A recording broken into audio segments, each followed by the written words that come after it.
As voltas agora com um texto que compara a brutalidade da polícia nos Estados Unidos e no Brasil. Mas hoje a conversa não é sobre o Planalto, e sim sobre a planície.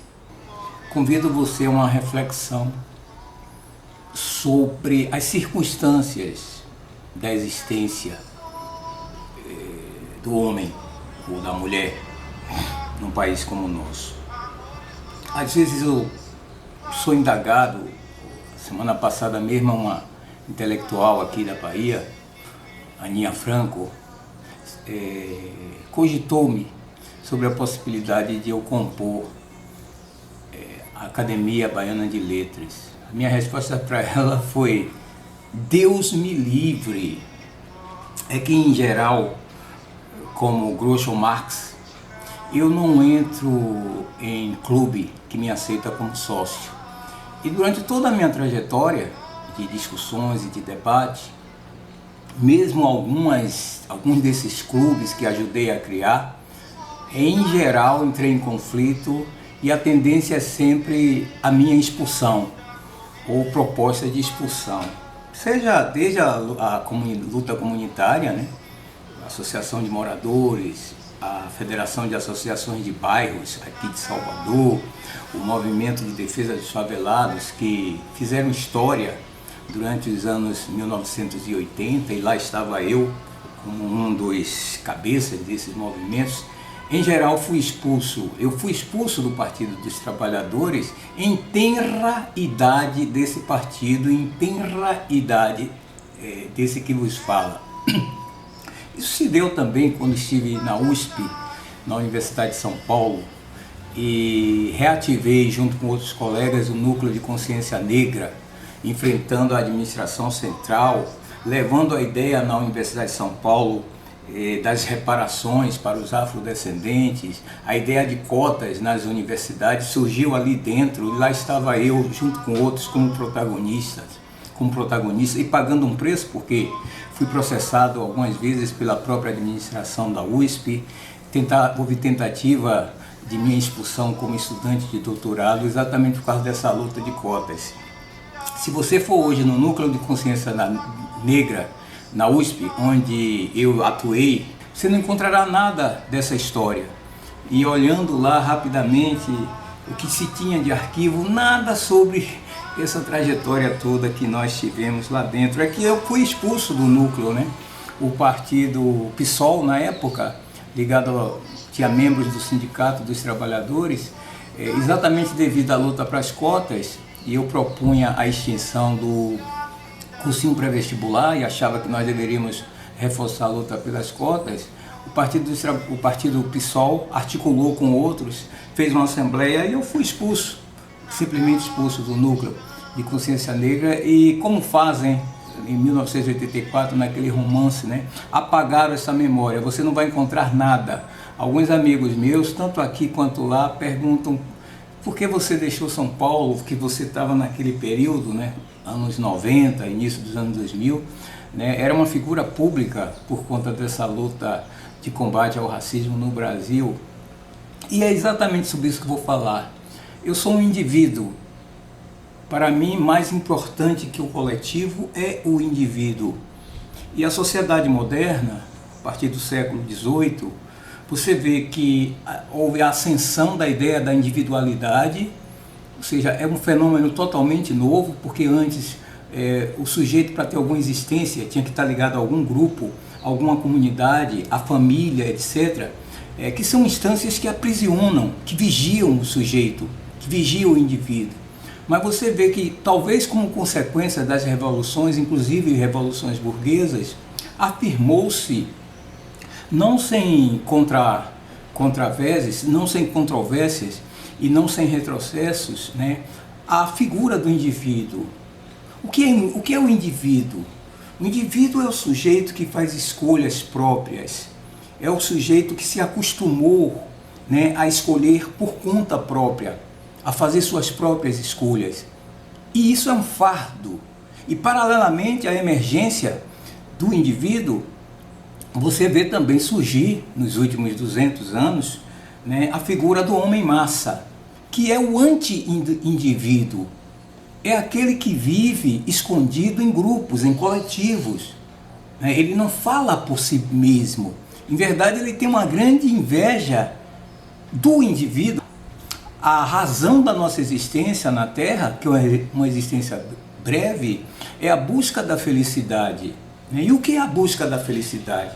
A busca da felicidade é você fazer suas próprias escolhas, aquilo que você acha que é bom para você. E, em geral, o anti-indivíduo, o homem-massa, ele é incapaz de fazer escolhas. Ele precisa do aval de outrem, ele precisa do reconhecimento de outrem para seguir em frente.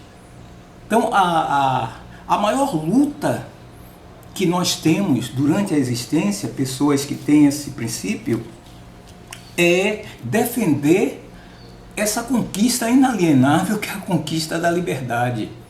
Porque a todo tempo você encontra esse óbice. O óbice são exatamente os outros. Como disse Sartre uma vez, o inferno são os outros. Mas Hobbes já disse isso. Quer dizer, o maior óbice, a busca da nossa felicidade, é exatamente os outros sujeitos. E no mundo de massa, do homem-massa, o sujeito individual, pelo fato de que o poder do homem-massa está em seu número, ele é por vezes escalado, submetido, o indivíduo. No indivíduo, a personalidade é tão sagrada que nenhum homem possui nem o direito, nem o dever de promover a perfeição de outro. Podemos promover a felicidade, entre aspas, dos outros, mas não podemos promover seu bem sem destruir sua liberdade. Esta sendo a condição do bem moral. Todos os dias eu acordo lutando pela permanência e pela afirmação da minha individualidade, pela afirmação da minha liberdade, da minha busca da felicidade. Não delego a ninguém essa capacidade de fazer escolhas por mim. Eu faço minhas próprias escolhas. Numa sociedade em que o homem-massa tem um poder, porque ele tem o poder de ser a maioria, embora ele seja um sujeito anódino, o seu caráter não é, ele não tem desejos, ele tem impulsos. Ele é um fraco no sentido de fazer suas próprias escolhas, por isso ele precisa delegar ao outrem, em geral a um líder, a um salvador. No contexto brasileiro, a minha experiência mostra e mostrou. A maioria de nós, estou dizendo porque nós, a grande maioria da população brasileira, ou grande parte, provém da herança africana, nós negros, nós compomos essa grande maioria do homem-massa. Daí que quantas vezes essa maioria é manipulada por esses supostos líderes, porque o homem-massa é invejoso, ele inveja a autonomia, a autodeterminação do indivíduo, ele sente inveja disso. Eu estava ouvindo ontem no carro aquela música de Mano Brown, do grupo de hip hop lá de São Paulo, Domingo no Parque. Ali é a síntese da inveja do homem-massa, porque a música descreve um domingo, um fim de semana, num parque lá na zona sul de São Paulo, pelo olhar exatamente desse que ficou para trás, desse membro dessa comunidade do homem-massa.